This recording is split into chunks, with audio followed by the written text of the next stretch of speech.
I'm Lisa K. Donner, along with Mark Angelides, Sarah Cowgill, Tim Donner, and Scott Cosenza, and this is Liberty Nation's online TV news program.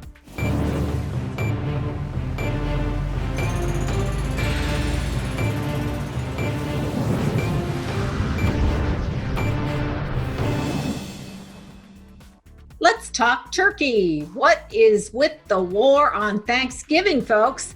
The question I'd like to throw out to our panel today is, will Americans allow their most favorite and original holiday to be deleted? Should we hit the back button in California, New York, and New Mexico? What say you all? Should we just ignore them and go have some mashed potatoes and gravy? I'm happy to do mashed potatoes and gravy in a closet if necessary, along with turkey on Thanksgiving. And it begs the question, and I think we've got a metaphysically important question to consider here. Why is it that most of us, perhaps present company excluded, only eat turkey on Thanksgiving? I mean, it's the other white meat. It's a good meat. Why don't I insist on the right to interject here and say that I don't eat turkey on Thanksgiving, Tim. I refuse to eat it any day of the year because it's an insufficient, low-quality protein compared to the others available. Chicken, let's just stick with fowl. We don't even have to leave the fowl category. And I would just say, Lisa, to your question, it's a bad idea for any American to first discover what government officials think is a good idea for them before they plan their day. All right, wait, I've got to hop on over to the UK, where I know Mark and his beloved eat strange and unusual birds.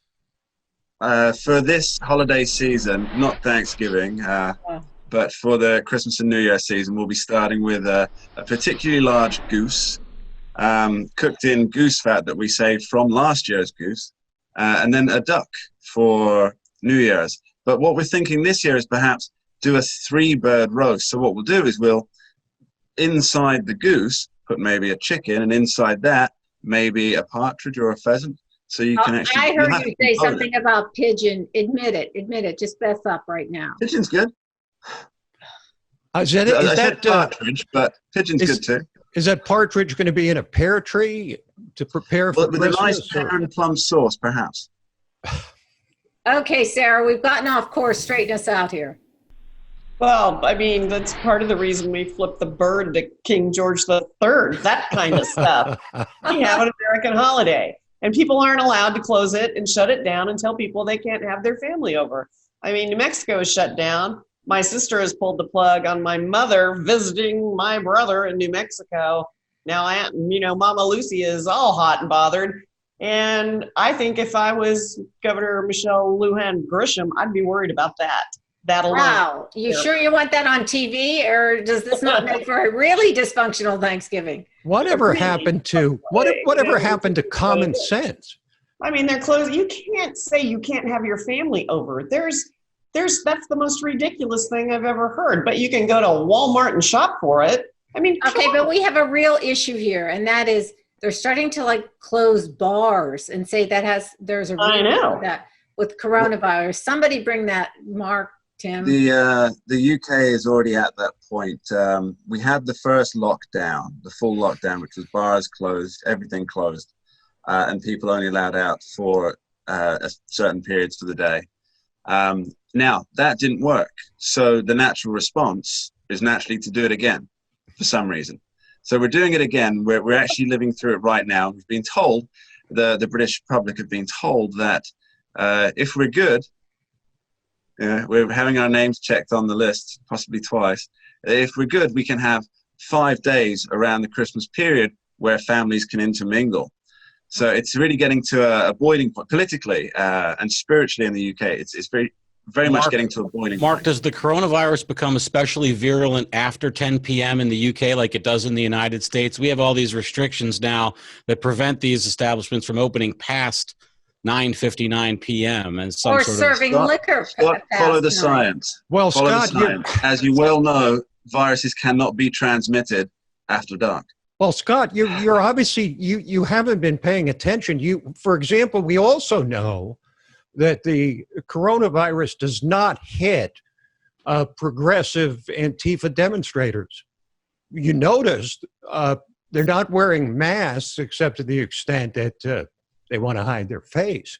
But when they're bashing people over the head and knifing them and stuff. That's just an alternative view of public health, Tim. Don't. Precisely. But Sarah, Mark's saying that it sounds like, well, let me ask you directly, Mark. Are the Brits pretty obedient? Because I don't get the sense that Americans are going to be too obedient with this. Well, here's the thing. It's a bit of a stereotype that Brits follow the rules. And they do. That is a fact. It's not just a stereotype. But there's also a breaking point that we've witnessed many times throughout history where people just don't stand for it anymore. There's some very notable times in history when that's happened. And I can see that happening very, very soon. People will just, essentially they'll follow the David Icke mantra and do not consent. It's really that simple. It's going to happen pretty soon, I think, unless the government pulls back. And they wouldn't have to pull back very far. They just have to acknowledge that they're paying attention. They're not willing to, for example, shut down the bars, which is a huge part of British culture. It's not the alcohol, it's the community that's involved with pubs. A whole community spring up around pubs. That's where you meet your friends. That's where you make friends. That's where you likely meet your future spouse and your family.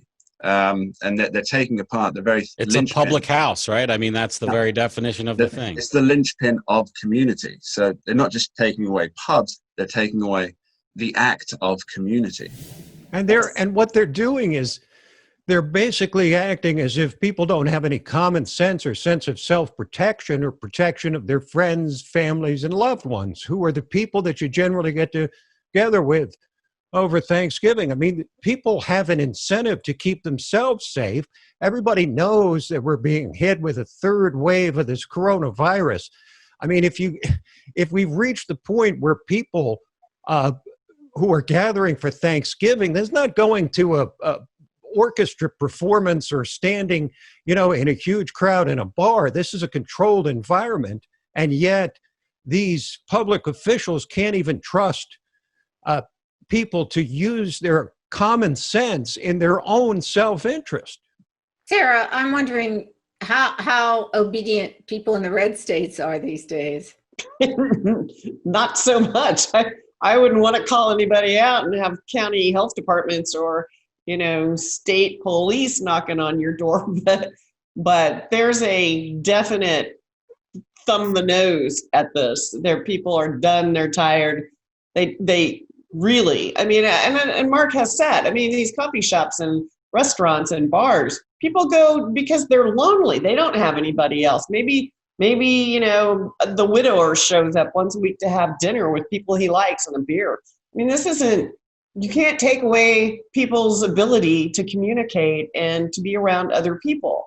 And they've done that now for off and on for almost a year. How is this helpful? It has not helped. It's back again. We've done everything we've tried to do, well, except for in the red states, and we've basically said, nah, not us. And it's just not working. So I don't know what the solution is, but I have more common sense than a housefly. If I have a fever or cough or sneeze, I'm not going anywhere. I'm going to stay home. And most people do. Most people don't go out when they feel like crap. All right, quick spin around before we leave this topic.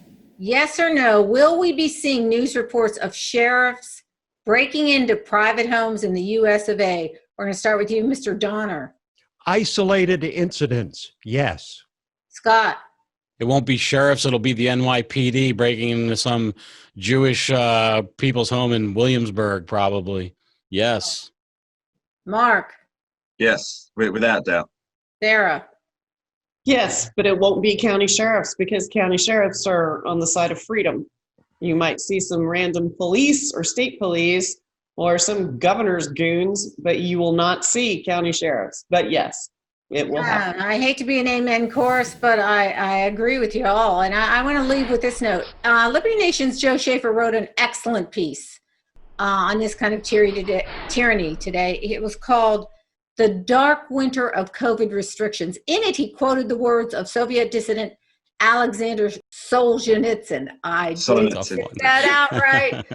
I mean, who personally experienced tons of tyranny. Anyway, he wrote, quote, "The simple act of an ordinary brave man is to not participate in lies and not to support false actions."